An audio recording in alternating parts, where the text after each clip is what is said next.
Recording. Hi. Welcome back to the Ghosty Girls podcast. Hi. I'm Alicia. I'm Christina. We're Just switching today. Kidding. I was so confused. What? So am I. I'm also Alicia. I wanted to see if you caught that and if you were paying attention, and you were. Good for you. Thanks. Good Although in for like you. 5 minutes, I'm going to be putting on some sticker nails. Yes, she is. Lisa Frank sticker nails. Super stoked about them. Yeah. So we're ready to launch the merch. Yeah. Yeah. Actually, by the time this episode comes out, it'll be live. Yeah. It'll be live. I'm excited. Oh, the jackets. Oh, yeah. I can't write on the back of them Why? because it won't let me and I don't know how. So I'm going to reach out to somebody because there's a photo of someone that has that jacket with something on the back. So the We'll figure it jackets might take a little longer, but we're getting there. Yeah, we'll figure it out. We have athletic sneakers now too. In addition to Bobos. Bobos. So yeah, I have 0 episodes ready or anything because Yeah, she's been real lazy. I'm just kidding. bitch. She hasn't been. She's been working on the website. I've been holding down the fort with our one episode. But it's okay. It's okay. I'm going to get my ass in gear because, see, What? even my dog agrees that I need to get my ass in gear. See? Yeah.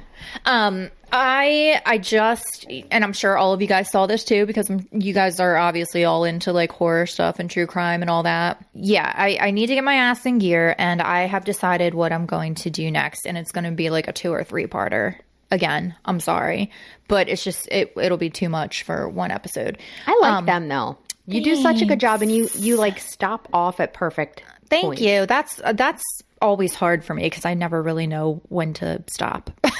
That's the character flaw in me. I don't know when to stop. Can't stop, won't stop. As you shouldn't. Should I put that on a shirt too? Can't stop, won't stop. I'm on it. But I'm sure everyone is aware, because obviously if you're listening to this podcast, you are a fan of true crime and horror and all that stuff. The trailer for the new Monsters series, you know how like they did Dahmer and they did the Menendez brothers and all Yes. that. They are doing Ed Gein. Okay. It looks good. It does. Why does your face look concerned though? Because in the trailer, it shows him putting on a skin mask, and it's very disturbing. And I'm sure all of you guys have heard of Ed Gein before. He used to make clothing and stuff out of women's skin. Okay. I don't know why I'm laughing. I guess I'm laughing because it's uncomfortable. Yeah. But I'd like a butthole belt. yeah, he did. Actually, it was nipples. Oh. He had a nipple belt. What is up with the serial killers and the freaking nipples? I don't know. Okay. I digress. I'm pretty sure that he did cut the anus out of one of his, yeah, I don't even know if it was a victim or if it was a body that he dug up, because he was mainly a grave robber. Like, he would dig up bodies, I believe. Don't quote me on this, because again, I haven't even started the episode. So I haven't started my research or anything, but I believe he killed 2 women. Edward Gein? Yes. I thought it was more than that. No, that's No. a common misconception. Oh. Yes, he was mainly a grave robber. Yeah, he liked to take dead okay, bodies. yeah. And, and make like lampshades and shit out of them. But anywho, I saw that trailer and I was like, I think people are going to be interested in Ed Gein come October. I think it premieres October 3rd on Netflix. Mm-hmm. So I was like, let me get ahead of the game and I'll do Ed Gein. Yeah. Okay, so stay tuned. That's coming up. Spoiler alert, we are not talking about Ed Gein today. Right? Yeah. Sorry, I digress. Not at all. Really hard. I'm excited for it, and everyone out there is going to be jealous, but I get to hear all of the episodes because we batch record. Yeah. So I think that's why I like them, because I get to hear the ending Yes. before it actually comes out. Yeah, I know it's annoying not to get the full story in one episode, but some of these, it's just too much for one. It's too much, and I'm not going to sit here for 2 hours, and that would be crazy. Yeah. Like, I don't want to record a single episode, and that would be 2 hours. People can only take us for so long. Exactly. I can only take myself for so long, so I get it. But you do you, girl. You're magical. Yeah. Can't stop, won't stop. I'm already putting that onto a logo with a laughing skull. Yay! With a laughing skull? Love it. So for this week's episode, I was actually inspired by your episode last week on the deep web. Thanks. Yeah, you inspired me. You're the meaning in my life. You're the inspiration. I'm crying. Oh, it's so beautiful. You're welcome. Thanks. But yeah, I digress again. As per usual. Sorry about that. But listening to your episode made me think about the concept of creepypasta. And you can't think about the word creepypasta without thinking about one of the most infamous creepypastas in all of internet folklore, which is the Slender Man. Have you heard of him? Have I? Yeah. The story of Slender Man it's very interesting, and it's also pretty complex. Like, just like how you said you kept deep diving in your dark web episode. So many fucking rabbit holes. Yes, I kept deep diving too, because the lore of Slender Man it just goes so fucking deep. It's like rabbit hole after rabbit hole. Like, you think you know the story of Slender Man, and then you see something else and you're like, oh my God, there's more. What the fuck? Like, wait, there's more. And as scary as the concept of an internet boogeyman like Slender Man is, the fact that people can take a literal made-up story that they read on the internet and not only make it their entire personality, but also believe that it's fact is even more terrifying. Yep. But before I go getting ahead of myself, I'm sure you guys all have heard of the Slenderman stabbings. The two girls. Yeah. Yeah. So that's essentially what this episode is going to be about. But before I go into that crime, we need to talk about the origin of the Slender Man. Yes. Since the creation of the internet, the line between fantasy and reality has become increasingly blurred. You have Photoshop, now we have AI, we have ChatGPT, etc. But back in 2009, creepypasta elevated to a whole new level with the creation of the Slender Man. And if you don't know what creepypasta is essentially a made-up horror story on the internet. But what makes creepypasta different from just a regular run-of-the-mill internet scary story is that people will actually take a short story and then they will add to it. So it's a story that gets copied and pasted all over the internet, hence the name creepypasta, which is actually a play on the term copypasta, which is something that has just been shared online over and over and over again. Got it. In my research, the first time that I could track down the usage of the word creepypasta would have been in 2007 on 4chan. We all know what 4chan is. It's like the cesspool of the internet. 2 years later, on June 10th, 2009, a man by the name of Eric Knudsen, aka Victor Surge, which was his online alias, submitted a series of photos for a Photoshop contest asking for user-created paranormal images on the website Something Awful, which I've never even heard of. Me never either. heard of that website. It sounds awful. Well, it is something awful, yeah. And the images that he submitted, they're creepy. They're creepypasta, so they're going to be creepy. Yeah. The most infamous photo is a black and white picture of small children playing on a playground. And if you look closely in the background, you can see a tall, thin being with octopus-like tentacles as arms. Okay. The photos were also accompanied by captions. One of the captions read, quote, "One of two recovered photographs from the Sterling City Library blaze. Oh.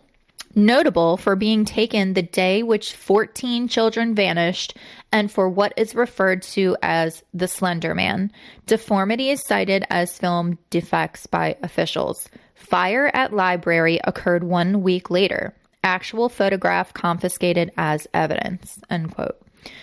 The photograph stated that it was taken in 1986 by photographer Mary Thomas, who had been missing since June 13th, 1986. Oh. And with that, the Slender Man was born. It blew up, it went viral very quickly, and the creepypasta stories began. And they all followed the same formula. Slenderman is a freakishly tall and slender, almost alien-like being with tentacles as arms who had a blank white face and wore a black suit. He ain't slender. He thin boned. Love it. So stupid. Merch idea. Yes.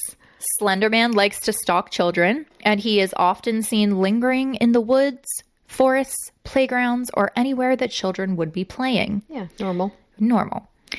Slenderman causes a wide variety of physical symptoms when he is around.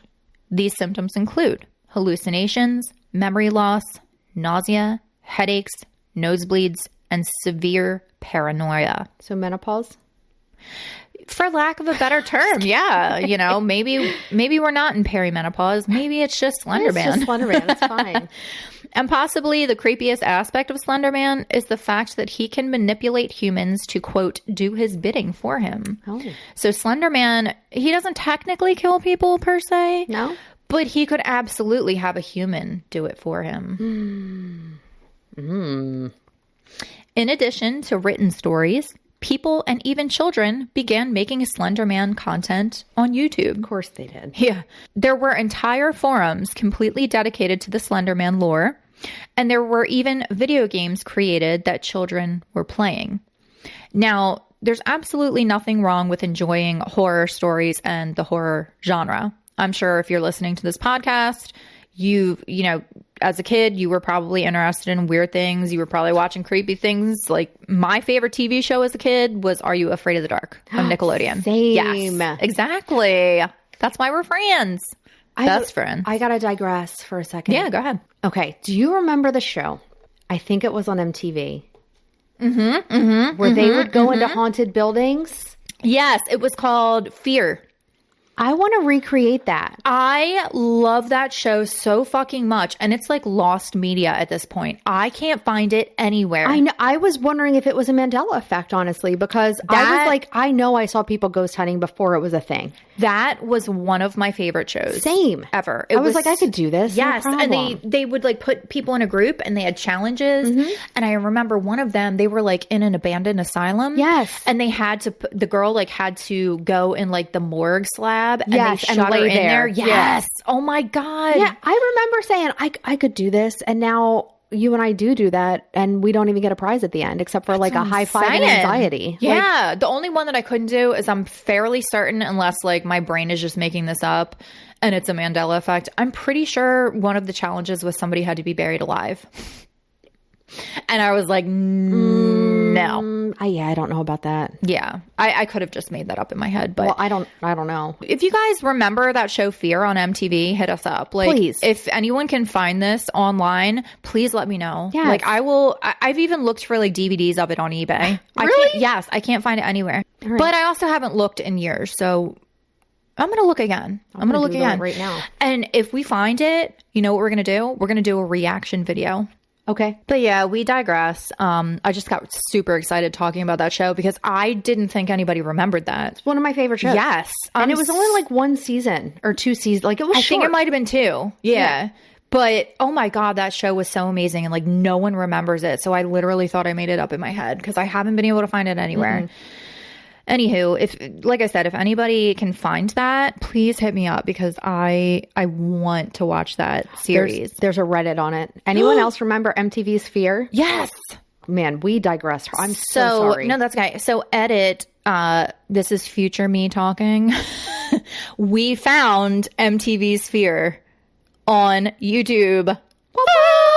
So, Alicia and I are, we're going to do a YouTube video where we react to the episode. So stay tuned for that. So I'm here for it. all right, let's get back to the show. So, getting back to children watching creepy things when they're little, like it's totally normal and it's okay to like the horror genre. But it does become a problem when the stories fall into the wrong hands, specifically into the hands of individuals who don't know the difference between fantasy and reality. This is where it becomes a problem. The ability to be a critical thinker is so fucking important, and it's a skill that unfortunately not everyone has. And since there are actual grown-ass adults that don't even have the ability to think critically and will believe every single thing they read on the internet, how can we expect children to know the difference between fiction and reality when their brains aren't even fully developed? And worse yet, what about children who are impressionable and also have mental illnesses? It's the perfect storm. So now we are going to flash forward to 2014, and we are going to start with a little girl named Payton Isabella Leutner. And friends and family called her Bella at that time. I'm going to continue to refer to her as Payton, though, because most of, if not all of my research refers to her as Payton. And as an adult, she does go by Payton now. Okay. So we're going to call her Payton. Payton was a little girl from Waukesha, Wisconsin. Hopefully I said that right. Nailed it. And she was known as a very sweet and kind little girl who loved all things girly, like rainbows and kitty cats and butterflies. So me now? Yes, exactly. When she was 9 years old, she met a little girl named Morgan Geyser, and the two, although they were polar opposites, became fast friends. Payton, like I said, was a total girly girl, but Morgan was not. Morgan liked to wear all black and loved clothes that had skulls on them. Don't look at me like that. So you, right now? No. Just kidding. And Morgan was into the darker side. Again, don't look at me like that. I'm just kidding. Your entire house is pink. That's not you. You like skulls, but I pink like, and glitter you know what and I am? rainbows. I'm like gothic glam. Ooh. Yeah, I like Spooky glam. Spooky glam. And specifically, Morgan, she was really into creepypasta. As the girls aged, their differences were really highlighted amongst their peers. Payton was becoming very well liked and really popular, and Morgan was actually being bullied for being the quote-unquote weird kid. Yeah, she would do things like cut herself and write the word die with her own blood over and over in her school notebook, which is a little concerning. That's a little concerning. Classmates said that she would bark at them on the playground. Yeah, that's also concerning. Yeah. Again, she was known as the weird kid.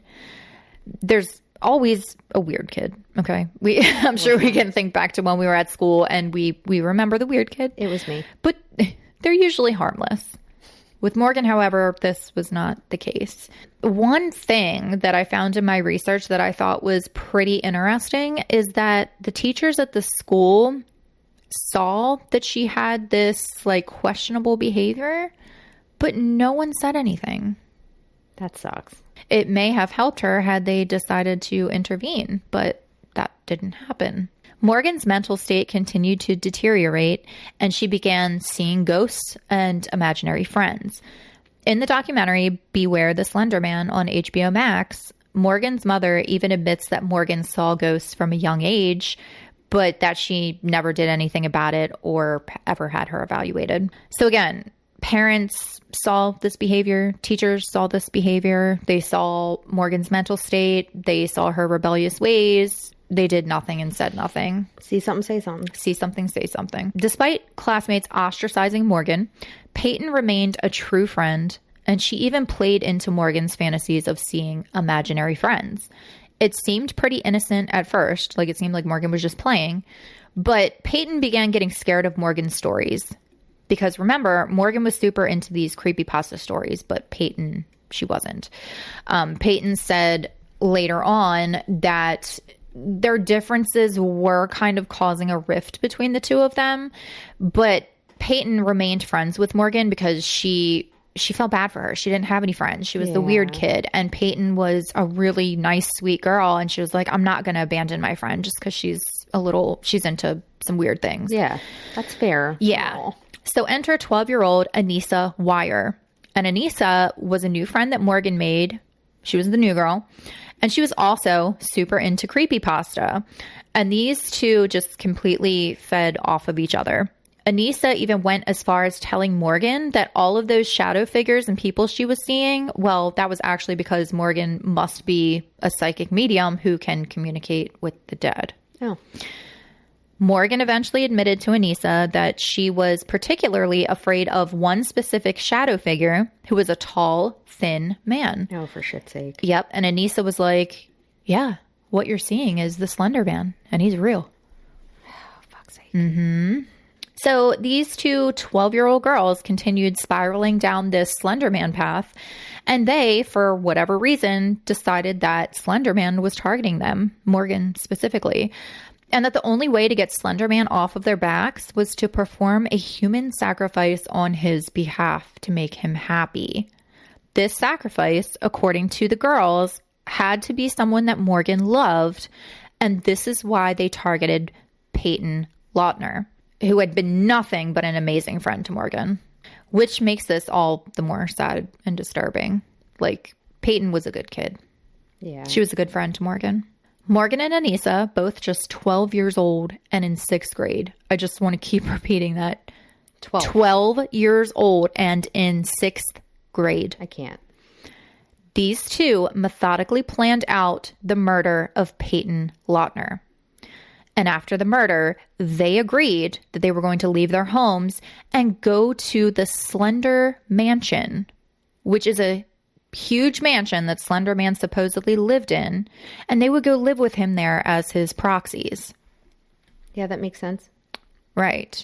The girls decided that May 30th, 2014 would be the perfect opportunity to claim Payton as their sacrifice to the Slender Man. That night, Morgan was having a slumber party for her birthday, and she invited both Anissa and Payton. Payton's mom said that Payton was so excited for the slumber party. Like, she had been excited about it for weeks. Now, even though the girls had planned that they were going to murder Payton, they weren't exactly sure how they were going to do it. They kind of went back and forth between killing her in her sleep, taking her somewhere else. Like, they really didn't know how they were going to do it. They just knew that they were going to do it. What ended up happening was Morgan and Anissa asked Payton to go on a walk with them. And this was, the morning after the slumber party. Payton didn't think anything of it. I mean, your two friends want to go play and go for a walk. You're 12. Why would you think anything bad would happen, So the three girls walked to David's Park in Waukesha, Wisconsin, and Morgan and Anissa tell Payton that they want to play a game of hide and seek. Call back to our episode on Sarah Boone. Sarah Boob. Yeah. So the girls start playing hide and go seek, and Morgan and Anissa pin Payton to the ground and begin attacking her. Morgan ultimately stabbed Payton a total of 19 times in the torso, arms, and legs with a knife that the girls had taken from Morgan's kitchen. After Morgan repeatedly stabbed her, they told her to cover herself up with leaves and sticks and to stay on the ground while the two of them went to go get help for her. Payton was then left lying on the ground, and the girls, spoiler alert, never came back for her. They left her for dead because they were on their way to Slenderman's elusive mansion that definitely existed. Yep.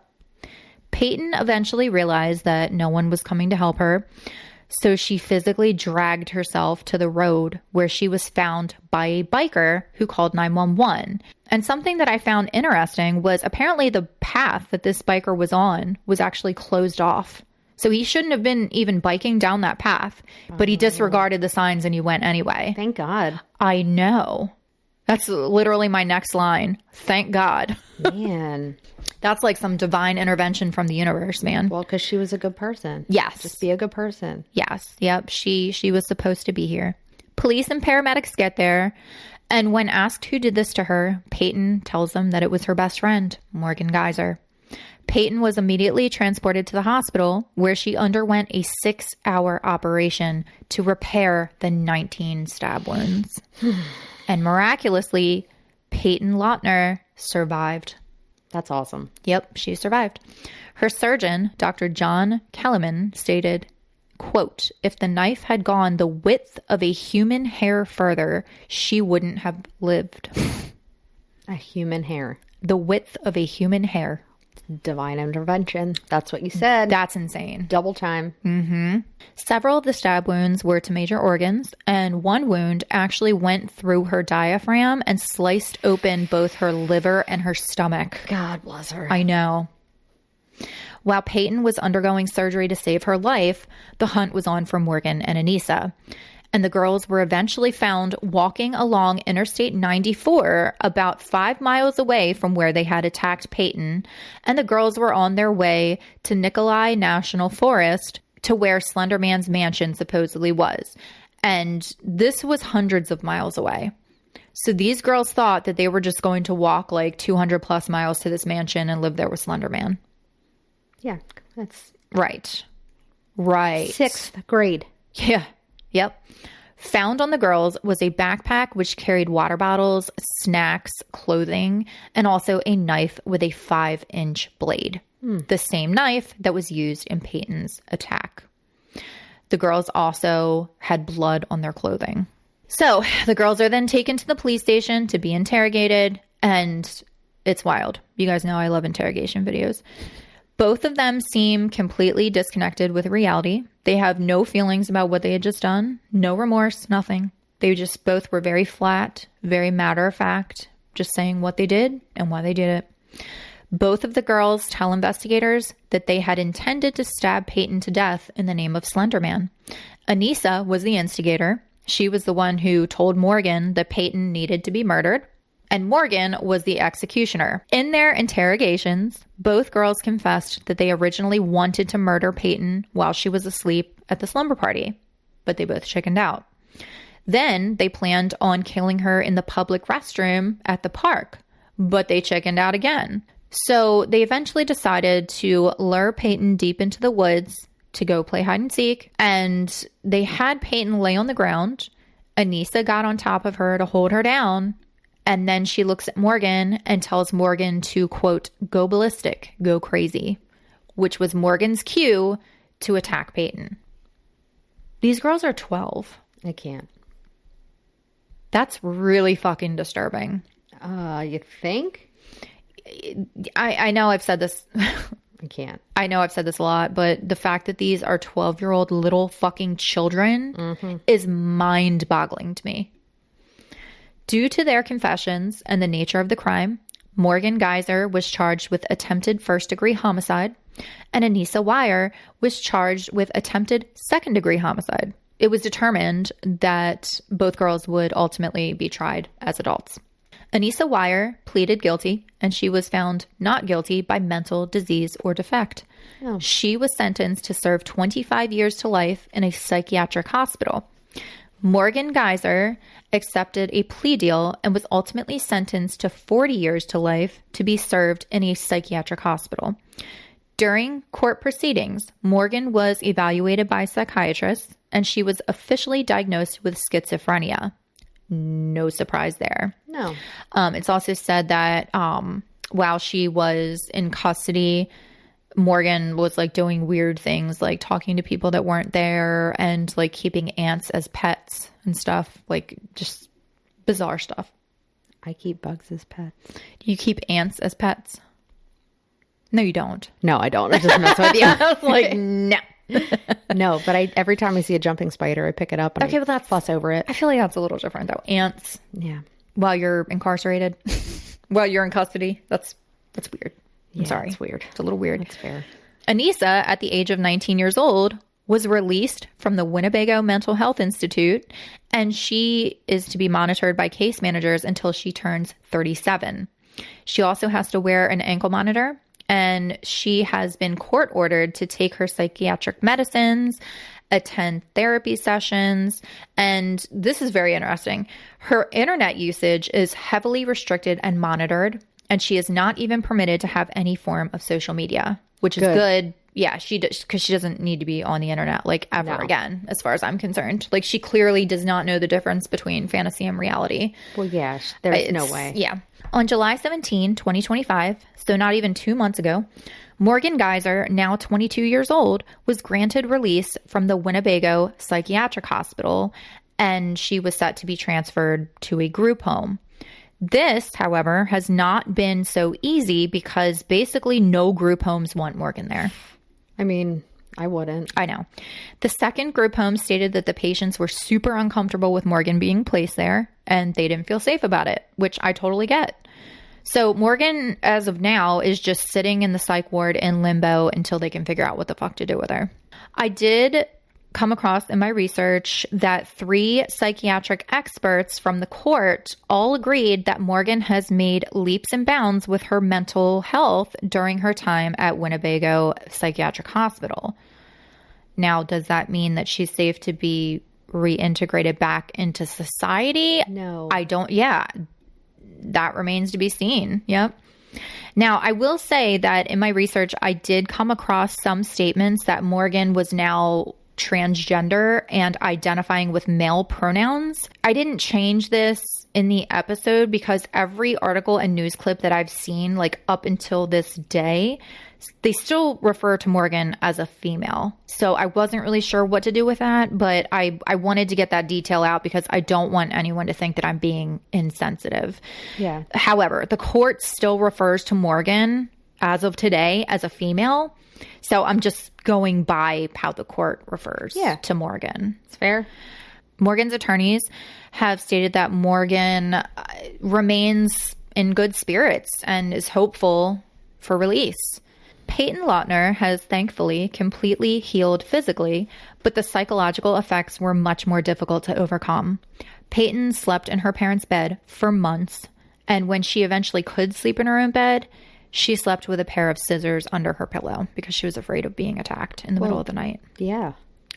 Rightfully so. Yeah. Like, fuck. Her parents have stated that the incident definitely changed their daughter, and she became more cautious afterwards. Again, understandable. Today, Payton seems to be doing great, and when asked in a 2019 interview with ABC News what she would say to her former best friend Morgan, Payton says, quote, "I would probably initially thank her. I would say just because of what she did, I have the life I have now. I really, really like it, and I have a plan. I didn't have a plan when I was 12, and now I do because of everything that I went through. I wouldn't think that someone who went through what I did would ever say that, but that's truly how I feel. Without the whole situation, I wouldn't be who I am," end quote. Payton, Payton, because of the attack, was actually inspired to pursue a career in the medical field. Okay. So good for her. Yeah. She just seems like the sweetest little thing. Oh. I know. Like how you can be so positive and not completely jaded and angry at the world after having that done to you, I'll never know. No, that's... Like, yeah, I admire her strength, and I think that we should all take a page out of Payton's book. So if you ever happen to listen to this podcast, Payton, you're a fucking rock star. We love you. Yeah. And yeah, I just wish nothing but the best for her because I can't imagine going through that. I can't imagine as parents having that happen to my daughter.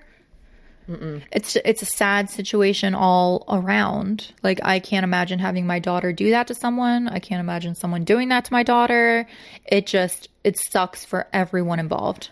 I know. I always really, really, really feel bad for not only the parents of victims, but the parents of the... Yeah. Like, I think about... No, I know. A lot of times it's not their fault. I mean, sometimes there's questionable, there's...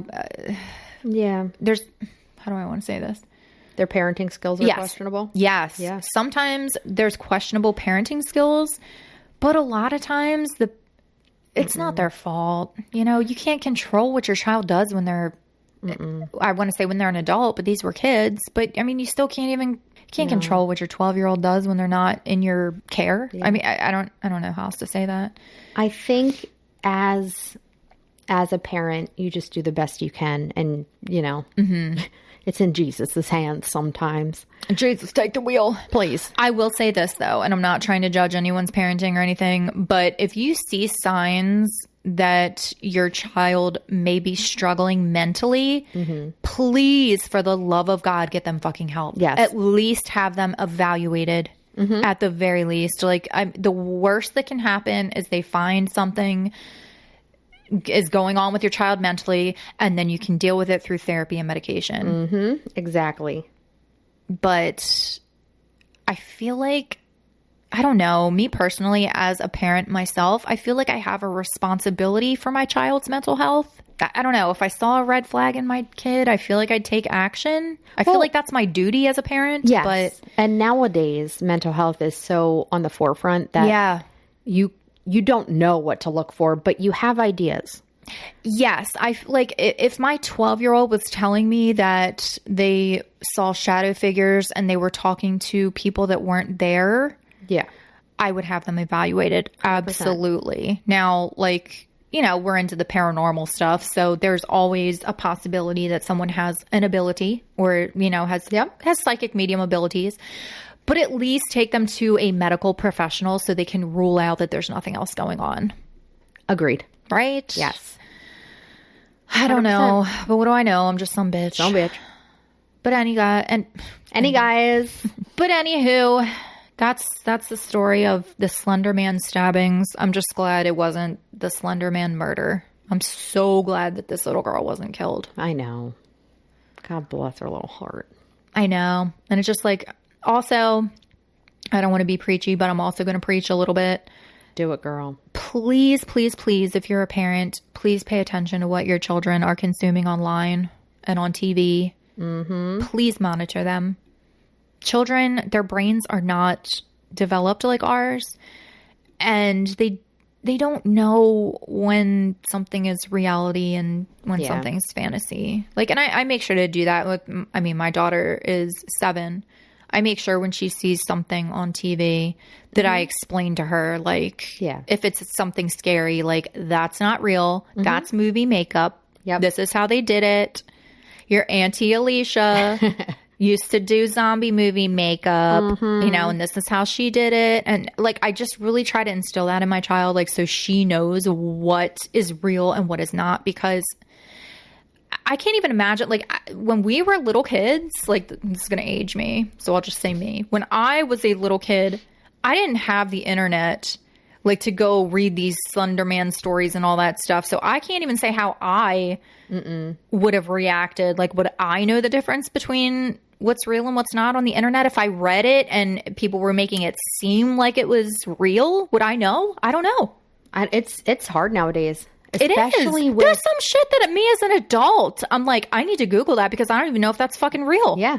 And there's so many fake websites that put shit out there. There is. And AI is fucking everything up.